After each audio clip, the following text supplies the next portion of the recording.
Welcome to this Flight Simulator update movie. It looks like that Asobo has taken it really serious, right? All the feedback which came after sim update number 7. And based on some topics I found out in the beta section of the community, it looks like that they're preparing an update or a hotfix for sim update number 7. So I went to it and I want to simply show you, what you can expect, hopefully, from this update. So the first one is several fixes for crashes, right? A lot of us experience crashes, not only, I would say, due to community add-ons, but also recently due to the new drivers from NVIDIA. So if you're hitting an issue where your Flight Simulator is crashing on your PC, make sure that you downgrade at least to the previous version of the NVIDIA drivers. That helped for me a lot.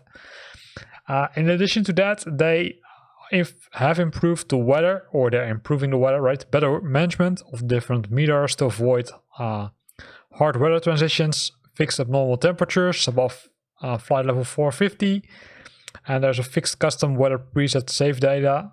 Live weather clouds on the ground are now displayed as fog. Cool.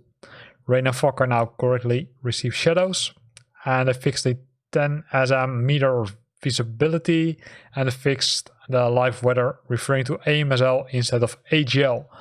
So those are all, I'd say, kind of fixes which they are trying to implement. As you can see, all the links are clickable, so let's do that. And then you can jump to the, I would say, real issue, right? So due to someone reporting this issue, they say, okay, hey, we really need to fix it, which is cool. Then for the virtual reality, they fixed the issue that prevents interactions with the toolbar. They fixed the rotate and drag buttons that did not respond well, and the VR controls are now working when using legacy cockpit interaction system. You know that button that switches from locked to legacy cockpit. Some of the liveries are not compatible yet with the locked cockpit interaction, so be aware of that. So again, cool things which they are working on.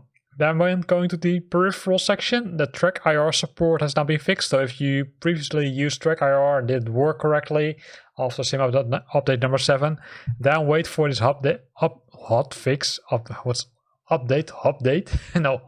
to be released, and that should fix the issue. And they also fixed the unable to pan drag to world map using a custom mouse profile at a slot in the control panel. Cool. Then when going down to the planes, they fixed the hot shader support for the third-party airplanes. They fixed the reverse throttling, and I also had an issue with that it didn't work. And they fixed the glass cockpit remains off when starting from cold and dark for the velocity. So also the velocity receives an update. And as last thing, they fixed white rendering of the co-pilot HUD in the Boeing 787-10 Dreamliner. That's probably if you're using the default cockpit. I'm using the heavy division version of it, and I can definitely recommend you to use that one. That one is much better than the default cockpit, which comes with Flight Simulator 2020. Continuing with the world, they fixed an issue where roads could blink.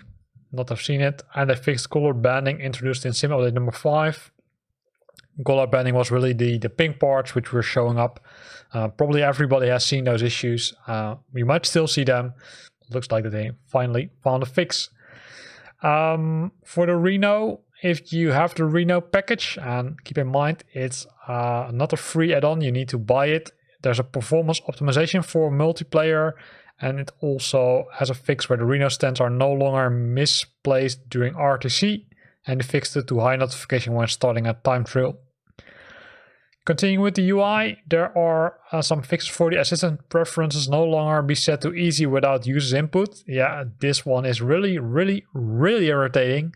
In some cases, it reverts all the settings back to easy. And I think I did already have the issue at least 10 times or more that it dropped back. So I definitely look forward to this fix. And the last one is the localization update across all supported languages. Besides that, the SDK has an update, but as you know, the SDKs we're not discussing them in detail in most cases, so you can find them on the same release notes site.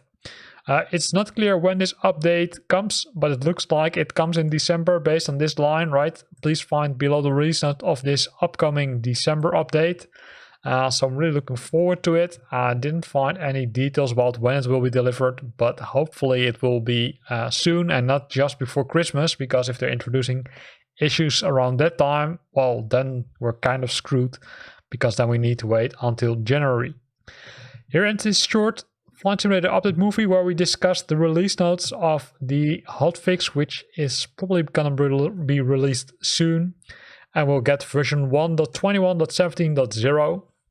Hope you liked this video. If you liked it, then consider to use the like button. If you got questions or comments, then feel free to post them in the comment box below.